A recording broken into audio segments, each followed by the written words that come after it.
Alors bonjour à tous, j'espère que vous allez bien. On se retrouve pour une deuxième vidéo sur le chapitre des suites en terminale S.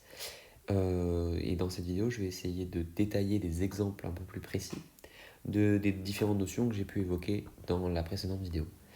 Donc on essaiera de traiter un exemple sur chacune des parties, notamment un exemple d'un raisonnement par récurrence assez typique, puis des calculs de limites et enfin un exemple d'une suite qui va converger avec les théorèmes de convergence. Donc voici un premier exercice sur un raisonnement par récurrence qui est assez basique, dans lequel on nous propose une suite et qu'on définit par récurrence, avec un plus 1 égale un plus 2n plus 3, et u0 égale 1, et on va nous demander de démontrer que sa formule explicite, c'est un égale n plus 1 au carré. Donc je vous laisse faire pauser la vidéo, et on se retrouve juste après pour la correction. Donc alors, pour la première étape, donc pour l'initialisation, alors j'ai juste écrit en introduction, j'ai répété en quelque sorte ce qui était demandé dans l'énoncé afin d'être sûr qu'on soit bien tous d'accord sur le fait qu'il faut bien démontrer la propriété un égale n plus 1 au carré. Donc pour l'initialisation, comme on nous demande, alors c'est pas précisé dans l'énoncé, mais quand c'est pas précisé, on en déduit que c'est pour tous les entiers naturels. Donc ici, le premier rang, ce sera 0. Donc on va initialiser notre propriété au rang n0 égale 0. Alors dans un premier temps, on nous dit que u0 égale 1. On peut noter déjà u0 égale 1. Et on va essayer de voir si n0, donc ici qui sera 0, plus 1, le tout au carré, ça fait bien u0. Donc on calcule 0 plus 1 au carré, ça nous fait bien 1 au carré qui nous fait 1. Donc on a u0 égale 0 plus 1 au carré. Et donc on a bien la propriété qui est initialisée au rang n0 égale 0. Donc voilà, la rédaction de l'initialisation, c'est en général assez bref et assez rapide, et c'est souvent l'étape la plus simple de la récurrence, et maintenant on va passer l'hérédité. Donc voilà, je rappelle qu'il faut toujours écrire la même phrase à peu près au début d'une hérédité, et donc ici, en remplaçant la propriété par ce qu'elle veut dire, on a, si pour un entier naturel n, un égale n plus 1 au carré, donc on suppose que c'est vrai à un entier n, alors démontrons que c'est vrai à l'entier n plus 1. Alors, on peut noter ici que pour ce qui est de un plus 1, on peut très bien écrire, on peut réduire un petit peu l'écriture et écrire n plus 2 au carré. Bon, ça coûte rien, c'est pas toujours qu'on peut déjà réduire l'expression un plus 1, ici on peut le faire, donc on se gêne pas. Donc, ce qu'on va écrire là, c'est, on va essayer de partir de un plus 1, et de la définition qu'on nous donne dans l'énoncé, et arriver à n plus 2 au carré. Donc on va écrire ce à quoi est égal un plus 1, donc c'est un plus 2n plus 3, et à partir de là, on va essayer de faire des modifications d'écriture, et on va essayer d'arriver à n plus 2 au carré. Donc là, la première chose qu'on peut faire, c'est remplacer un par ce qu'on a supposé, ce à quoi il est égal dans notre hypothèse de récurrence. Donc c'est-à-dire n plus 1 au carré, donc on écrit n plus 1 au carré, on remplace un en fait, plus 2n plus 3.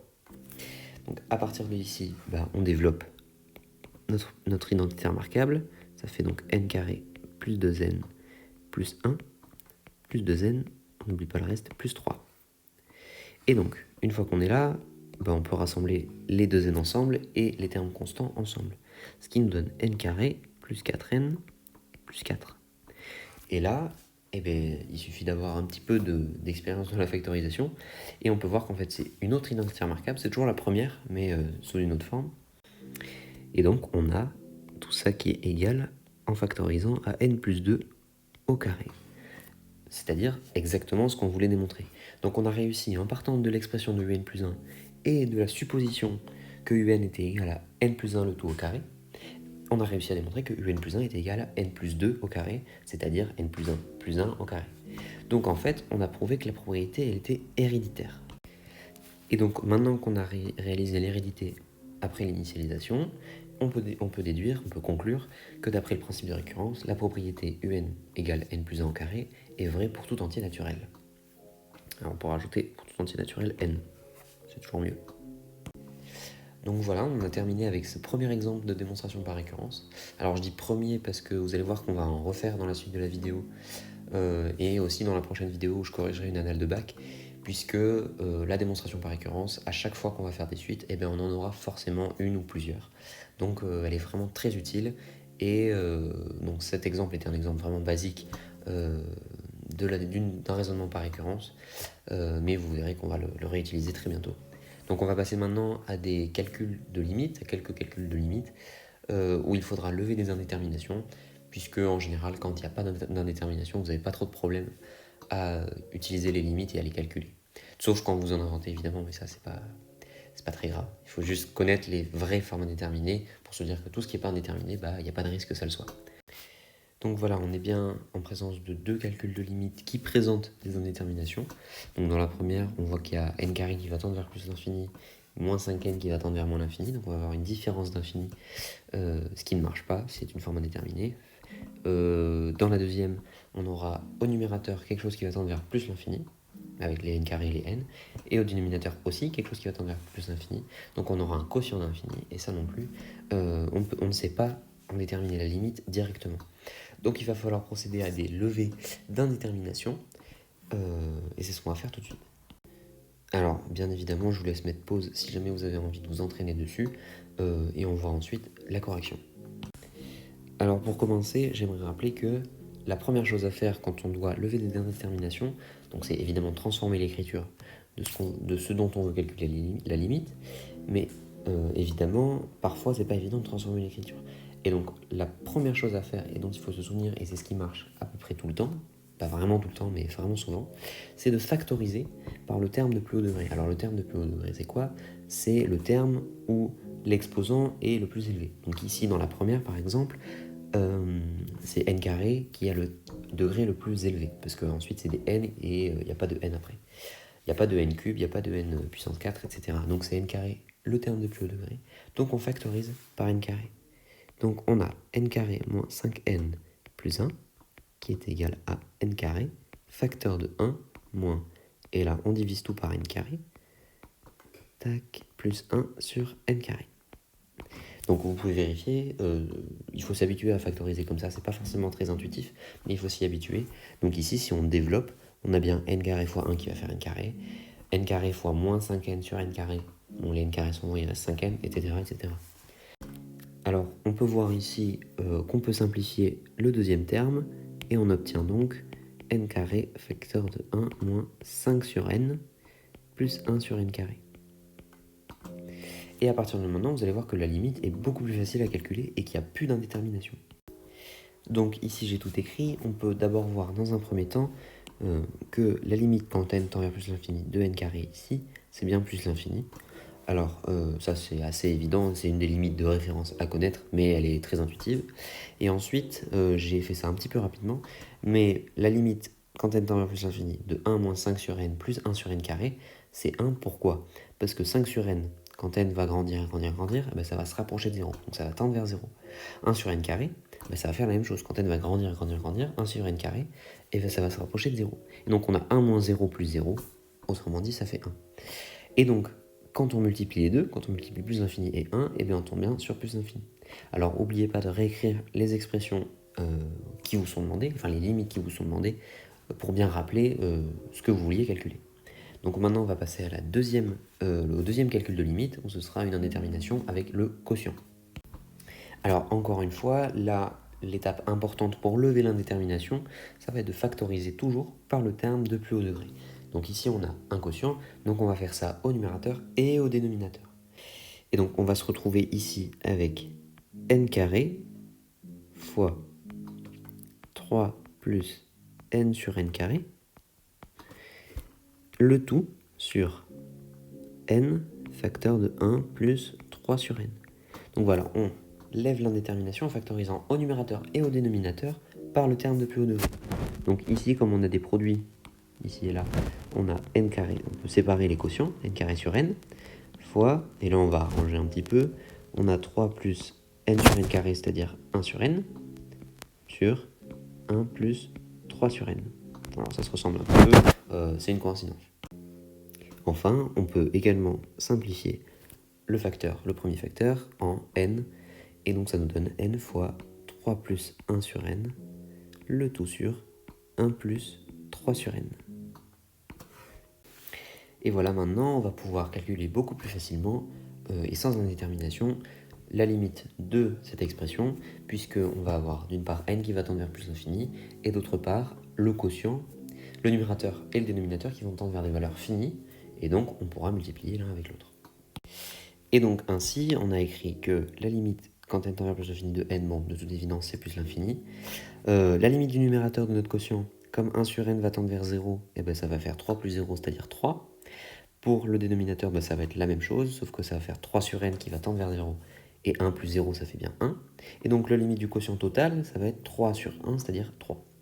Ainsi, on a n qui tend vers plus l'infini, et le quotient qui tend vers 3, et n fois 3, enfin plus l'infini fois 3, pardon, et ben ça fait bien plus l'infini. Et donc voilà, on a réussi à lever les indéterminations.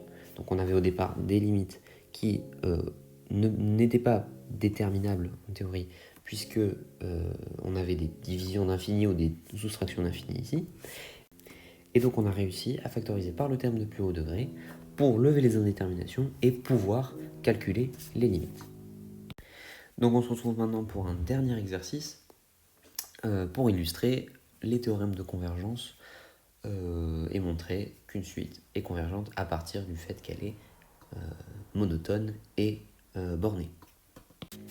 Donc voilà un exercice type pour un énoncé type pour démontrer qu'une suite est convergente.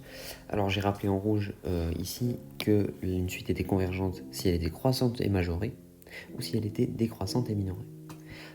Donc ici, quand on va commencer la récurrence, il faut déjà avoir une idée de ce qu'on va démontrer. C'est un peu le désavantage des récurrences, c'est qu'il faut toujours avoir une idée de ce qu'on veut démontrer. Donc ici, pour savoir comment la suite va évoluer, donc pour savoir si elle va être décroissante et majorée ou décroissante et minorée, eh bien, il suffit de la rentrer dans votre calculatrice et vous allez vite voir comment elle va évoluer. Donc ici, on peut voir très vite qu'elle va être croissante et majorée, et en plus qu'elle va être majorée par 3. C'est bien d'avoir une idée déjà de par quelle valeur elle va être majorée. Alors sachant qu'il y a une infinité de majorants, je le rappelle. Donc voilà, pour commencer la récurrence, on va donc faire l'initialisation, et encore une fois, on ne précise pas à partir de quel rang on nous demande de faire cette récurrence, donc on va le faire au rang n égale 0. Donc au rang n0 égale 0, et donc ici, qu'est-ce qu'on a? On a u0 qui est égal 2, u1, parce qu'en fait il nous faut u1 pour cette initialisation, parce que pour démontrer que un est croissante, il va falloir comparer un et un plus 1. Donc ici, on va comparer u0 et u1.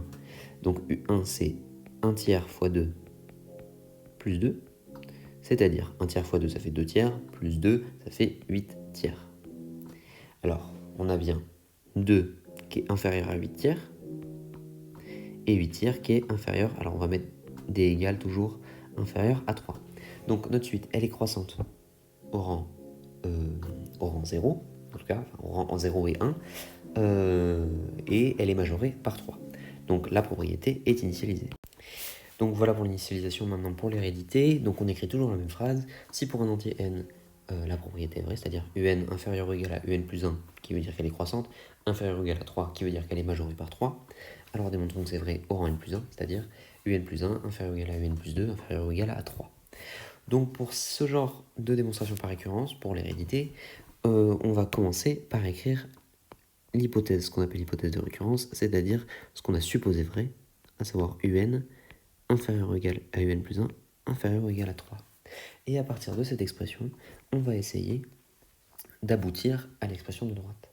Et donc pour ça, il faut essayer d'imaginer comment on va passer, en tout cas pour le un qui est ici, comment on va passer de un à un plus 1 qui est là. Et en fait, le processus sera le même pour passer de un plus 1 à un plus 2. Après les 3 et les 3, on verra comment ça va évoluer. Mais on sait que la suite, elle est définie comme ça. C'est-à-dire que un plus 1, c'est 1 tiers de un plus 2. Donc ce qu'on va faire, c'est on va transformer petit à petit notre inégalité, qui est là, en la multipliant par 1 tiers, puis en ajoutant 2, pour arriver à gauche à un plus 1, au milieu à un plus 2, et à droite avec une certaine valeur. On verra laquelle c'est. Si elle est plus grande que 3, ça ne marchera pas. Si elle est plus petite que 3, ça marchera. Il faudra aussi faire attention à si les sens des inégalités vont être conservés ou vont être renversés. Je rappelle que si on multiplie par un nombre négatif ou si on divise par un nombre négatif, le sens est inversé. Si on applique la fonction inverse, le sens est inversé. Donc voilà, ici on va vérifier à ce que soit il soit inversé 2 fois, pour revenir dans le même sens qu'avant, soit il ne soit pas du tout inversé. Donc comme je l'ai dit, on va commencer par multiplier tous les termes de l'inégalité par 1 tiers. Donc on se retrouve avec 1 tiers de un inférieur ou égal à 1 tiers de un plus 1 inférieur ou égal à 1 tiers fois 3. On réduira après. Donc ça, c'est équivalent à quoi? C'est équivalent à, on rajoute 2 partout, c'est-à-dire 1 tiers de un plus 2, inférieur ou égal à quoi? Inférieur ou égal à 1 tiers de un plus 1 plus 2, inférieur ou égal à quoi? Donc ici 1 tiers fois 3, on voit que ça fait 1 plus 2. Et ici, on peut remplacer tout ce qu'on connaît par ce que c'est réellement. C'est-à-dire qu'un tiers de un plus 2, eh bien, on peut voir ici que c'est égal à un plus 1. Donc on remplace par un plus 1. Sauf que, ici, qu'est-ce qu'on a? On a 1 tiers de un plus 1 plus 2. Donc il suffit de remplacer n ici par n plus 1, et donc ici on aura n plus 2. Et donc on peut remplacer ici par un plus 2. Et ça, combien ça fait? 1 plus 2, ça fait 3. Donc qu'est-ce qu'on a démontré? C'est que à partir du moment où, donc je reviens ici, un est inférieur ou égal à un plus 1, qui est lui-même inférieur à 3, c'est-à-dire que la suite est croissante au rang n et est majorée par 3, alors elle l'est aussi au rang n plus 1, elle est aussi croissante et elle est aussi majorée par 3. Donc on a réussi à prouver l'hérédité. Donc la propriété est héréditaire. Et donc voilà, une fois qu'on a réussi l'initialisation et l'hérédité, on peut conclure. Et ici la conclusion c'est quoi? C'est que la suite un est croissante et majorée par 3, et que d'après le théorème de convergence monotone, un converge. Donc, alors ici, on ne va pas s'aventurer à déterminer la limite, même si c'est possible. On le fera dans une prochaine vidéo, où donc je résumerai tout un corrigé d'une annale d'un exercice sur les suites, qui se terminera, normalement, j'ai pas encore choisi l'exercice, mais je ferai en sorte qu'il y ait un calcul de limite à la fin, pour essayer de voir un nouveau théorème que je n'ai pas forcément évoqué dans le cours. Donc voilà, c'est tout pour cette vidéo, j'espère que vous aurez à peu près compris, j'espère que les informations du cours se seront précisées grâce à ces exemples, et je vous donne rendez-vous dans la prochaine vidéo où on corrigera une annale et on clôturera ce chapitre sur les suites.